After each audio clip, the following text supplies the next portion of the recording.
I wasn't surprised.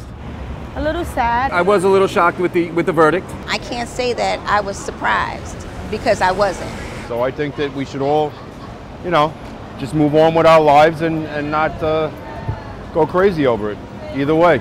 It was a travesty of justice. I mean, the man, it was obvious what happened. A young man's life was lost, so I do feel somebody should have been responsible for that. I think, like, you know, the rest of America, I was shocked. No, upset, of course. I mean, it's so obvious. The guy murdered a 17-year-old kid. I'm not surprised, and further, I'm not necessarily as outraged for the simple fact that Latinos are killing Latinos and blacks are killing blacks and vice versa.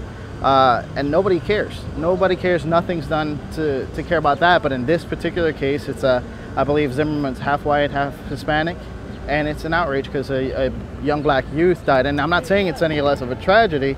I'm saying is like, why are we focused on that particular thing instead of the daily? I mean, look at the Bed-Stuy area, Marcy Projects. Nobody cares. It's only when a half-white person or a white person is involved that it gets national media attention. It's not fair. I don't ever think we can change it. I don't ever think that is going to be a solution. And I don't think that we could act a certain way or be a certain way to change it. It's a matter of authority and what they feel like doing. I personally think things are getting better. I think there's discrimination every day of our lives, but I don't think it's nearly as overt as it was in the past. But I'm, the eternal optimist that we're going in the right direction.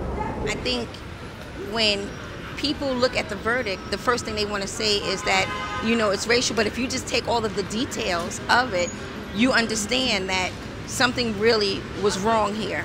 And it didn't matter if this was black on white, if this was white on white.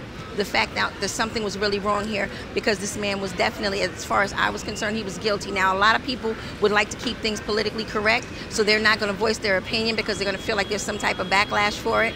But I'm far from being a racist. I see people as people, but I also see what's wrong as wrong. I think it's tough for kids to really understand what really happened. I think it comes down to when kids see it, it turns more into a racial thing because they hear white, black, and there's always, in this country, it's just a big problem throughout. I'm a mom of teenage sons. I know what the feeling is when they go outside and when they come in late, and even to the fact of when they just go to the store. You're worried after a certain amount of time.